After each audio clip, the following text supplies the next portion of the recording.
Makoto Niwa, a high school student who is really adept at grading his whole life since he counts and judges the amount of youthful experience he gets every so often.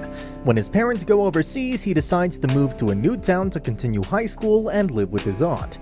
When Makoto gets there, he finds out that not only is his aunt a little, or rather much, prettier than he thought she would be, but also has a daughter. Surprised by this fact, Makoto tries to ask his aunt about it, but she refuses and tells Makoto to ignore this creature. The next day, Makoto goes to school and scouts every cute girl in the vicinity, like the teenage boy he is. When he comes back, he tries to greet his cousin, but she seems to say random robot-like stuff that doesn't make any concrete sense. She orders a pizza and gives half of it to Makoto as a sign of goodwill. She also says random stuff about aliens and gravity as she refuses to let the futon wrapped around her be removed. Later that night, she's cooped up in her room while Makoto comes and asks her about it. She then tells him that since she shared her pizza, she doesn't have enough nutrients to function properly. So Makoto takes her out to eat on his totally not wrecked bike. In the end, when Makoto refuses to take her inside the store if she doesn't take off the futon, she gets up and removes it. The cousin is revealed to be a really cute blue-haired girl who claims to be an alien who's in town to study humans. She reveals her name to be Towa Erio. Makoto spends the rest of the night eating with Erio and talking about how she's avoiding any extraterrestrial contact in that futon. Clearly just a metaphor for not touching grass. Erio then goes on and on about how she's an alien, but much to her surprise, Makoto doesn't seem to believe her.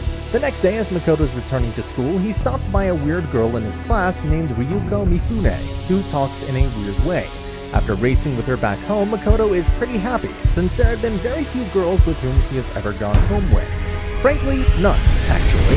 The following day, he makes another new acquaintance named Meikawa, who tells him that she cannot raise her hands above her shoulders for more than 10 seconds. She gets dizzy. That night, Makoto reluctantly takes Erio on a bike ride again. After dilly-dallying here and there, they finally reach the place where Erio wants to be, the beach. As Makoto is playing in the sand, Erio tries to go into the sea and almost drowns before Makoto saves her. She tells him that she could fly, but Makoto doesn't believe that. When Makoto asks his aunt, Mei about it, she tells him that this happened before and she broke her leg last time. Thanks to which she now always covers herself up in a futon and believes that she's now an alien. Makoto carries on with his usual but still rather mundane life. He meets with Meikawa daily, as she sits right next to him, and Ryuko comes to meet him during lunch break every day. That's about all the female interaction he has with women that aren't part of his family. Makoto goes out with Ryuko on a day off since she wanted to show him around the city, and they have some fun here and there with stuff until Makoto asks her a serious question about mysteries, and she replies properly and seriously, which surprised Makoto. Makoto then comes home and is busy with his own activities until Mei comes up to him and plays some games with him. They both have some aunt-nephew heart-to-heart conversation about why Mei kept Erio a secret. She was drunk and the father didn't exactly care about anything. She tells Makoto to leave Erio alone and to not get involved with her just because she's cute. Makoto then tries to smell the pillows and sheets, but is caught red-handed in his act. The next day, he takes Erio on a bike ride and pulls a dangerous stunt, launching himself and her in the air just to prove to her that she couldn't fly, and that she's not an alien. Erio's delusions finally break and she finally introduces herself properly to Makoto. After that stunt with Erio that Makoto pulled, he's hospitalized for a broken arm. Mei takes good care of her and doesn't even ask questions. She tries to soothe him with some smooches and other stuff, but being a chicken, Makoto refuses the heavenly offer. Makoto is then visited by Ryuko first, who asks to confirm from Makoto that he wasn't trying to commit suicide. She also hands him over the notes from class. The one-on-one meeting was going really well until Meikawa comes in a really weird cosplay to visit Makoto in the hospital. Ryuko is surprised at her visit, but she's even more surprised that Erio is his cousin, and she's living together with her. After 2 weeks, Makoto is discharged and Mei pulls a prank on him by locking herself in a refrigerator. Makoto, being the straight man, doesn't find this funny or appealing in the slightest. Mei then tells Makoto to go get Erio since they're all going for a family dinner now. Erio is still uncomfortable being around people, but she thanks Makoto for freeing her from her delusions. She also says that going to school with Makoto would be quite fun. The next episode begins with Mei crying and getting depressed over the fact that she was getting 40 years old. Erio and Makoto console her with a present, telling her that it's alright. Mei is happy after receiving a present from Erio and tells her that they should celebrate her birthday the next day. Later that night, Mei teases Makoto some more, and the day is finally over. The next day, Makoto wonders about what to get for Erio with Ryuko, and she gets annoyed over it and calls him tactless. As he's at an impasse, Mikawa gives him the idea of taking her favorite cake home, and he does exactly that. When he gets home, he gets surprised to see both Meme and Edio in twin tails, and is once again very ignorant about how much he's blessed. Edio tells Makoto that she wants to work somewhere to get back into society. Makoto agrees and takes her to various places, but since Edio's famous for being the weird futon girl, everyone refuses to hire her. She gets really discouraged, but later that night, Meme tells Makoto that she's found the perfect place for Edio to work. Edio thus gets hired at a candy shop owned by an old lady who personally knows Meme and Makoto's father. Ryuko visits the candy store Edio is working at with her friend. They both see Edio there, and her friend tries to convince Ryuko that they shouldn't come here now since Edio is really weird, and she doesn't want to hang out with her. The next day, Ryuko visits the shop out of curiosity and some unrequited feelings for Makoto, but before she could make up her mind about going in, she's stopped in her tracks by Meme, who calls herself Miss Smooth and Silky. Clearly a fitting name for someone in her 40s. Later on, Ryuko talks to Makoto about Edio's bad reputation at school.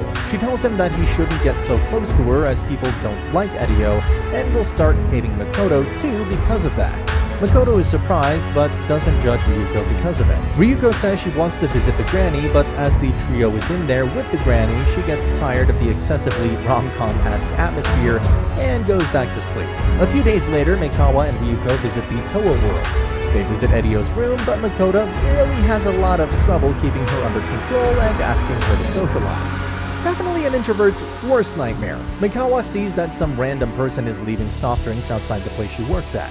She then sees some bottle rockets being launched nearby. She puts two and two together, and she goes near the place where she saw the rocket and finds a man in a suit preparing bottles for launching into the air. The man tells her that it's unusual to see Mikawa in real clothes as he's a fan of her cosplay in the store. She tells him that she's interested in what he's doing, and he offers her 5,000 yen for each bottle rocket she makes. The man goes on about his passion for launching bottle rockets since he can't launch a rocket into space, something he's just really proud of. This show was definitely written by an astrologer. Everyone is a space fanatic. Mikawa accepts and comes to the Toa residence, along with Ryuko, to get their help in making these rockets. Everyone enjoys crafting the rockets, and then they make some makeshift food since none of them seem to be master chefs. Later that night, Ryuko tells Makoto that it's her birthday the next day. Makoto wishes her a happy birthday and tells her that he will always be on Edio's side. Ryuko then tells him she cannot be by Edio's side, but she will always be by Makoto's side. At the end of the episode, everyone goes to the beach together to launch the bottle rockets they had made. This episode focuses on Meme and shows all the events from her perspective. Meme was the one who instigated most of the incidents in the previous weeks. On June 12th, she comes across a bottle rocketeer who tests out a bottle rocket for her. The guy immediately asks to marry her since he's known her since childhood, while Meme doesn't even remember her name right. Yeah, that's how little attention girls pay to boys. Meme gets a flashback about the death of Grandpa and laments how sad her granny was since she couldn't do anything against the gods, so she referred to them as aliens. A mysterious boy named Elliot tells her it's nothing to worry about, since they can just fight back the aliens with faith. So Meme makes a request for the Rocketeer, who then seriously asks for her hand in marriage. Meme thinks about it a lot and goes on to refuse him. It is then revealed that the Rocketeer confused Edio from Eikawa, since both of them wore weird clothes. He was trying to woo Edio to get Meme to marry him. In the end, Meme carries Granny to the beach and they see the rocket launch together. Meme's request was to make the last one a big bang, so that Granny knows that the aliens aren't coming for her anytime soon. It really doesn't mean anything, but to be honest, it's cute and it's anime. Mikawa invites Makoto to play baseball with her and some other people. Makoto is quite hesitant as he's never really been that good of a sportsman, but in the end he agrees to do it as it's just something he does for fun. Forget overpowered, this guy is downright average in everything. During the game, Makoto meets some new people who generally joke about the fact that Mikawa still calls him a transfer student, to which Makoto is indifferent. Mikawa asks Makoto if she should have invited Ryuko, but he says that it's not that incentive. When Makoto comes back to the house, Edio asks him about his adventures outside. He tells her that he was playing baseball and that she can join too if she's interested. Edio blushes and goes to the other side of the garden. Makoto and Edio go stargazing later that night with Edio's new telescope, and Edio joins the baseball gang the next day. Edio surprisingly hits a pretty high shot, and everyone is back to the shed for some rest, where a strange person in an astronaut suit tells them that he or she is an esper. She then keeps following Edio around as Makoto is busy messaging Ryuko, who couldn't come because of some circumstances of her own. Edio finds refuge in her cousin's arms from the weird astronaut and is finally able to calm down. Later that night, the astronaut comes to their house and reveals her name to be Yashiro Hoshimiya. Remember, stalking's not a crime if a child's doing it. Ryuko calls him and asks if she can go to the festival with him if she makes it to her upcoming basketball game. Makoto agrees. The next day, Meimei makes Makoto take Yashiro home, but Yashiro is more interested in the pool and thus they jump in there. To thank him for all his participation in the baseball club, Meikawa invites Makoto to her house to have some lunch. However, since no day is complete without any awkward child obsessed with aliens ruining it, he spots Yashiro lurking in her garden again and is once again annoyed by it. The next day, Ryuko tells Makoto to come to her basketball game since he promised her last week. There she meets her friend Miki and also runs into Yashiro again. The match begins and Ryuko starts playing. However, she isn't able to perform very well, leading her team to a severe disadvantage. Yashiro then reads the mood and encourages Makoto to cheer for her. Makoto then cheers for her and Ryuko is able to score some points thanks to all the encouragement, since skill really doesn't matter all that much. After the basketball game, it's now time for the first baseball game of the year. Since Makoto is playing, Ryuko is there to return the favor for him by cheering him on. However, things quickly turn south as Meikawa further runs away. He was supposed to be the main pitcher, but in the end, he abandons his post. Like most fathers don't come back when they go for milk. However, the best girl of the show, the young, the sweet Meimei, comes to the rescue to lead their team to victory. She puts Edio in charge of pitching, who surprises everyone with her skills since she's unpredictable and no one can compete with her. Makoto is given the responsibility of searching for the missing father. Makoto finds the father, but he says that he was only concerned about the intensity of the game. He tells him that everyone has fears in life, including himself, but they should always face these challenges head-on and try their best. When one of the two players is on base, Makoto returns to the game. And that's the end of the video. As always, if you liked what you saw, subscribe to the channel. I'll be uploading a lot of videos just like this, so I'll see you at the next one. And I'm pretty sure that you are.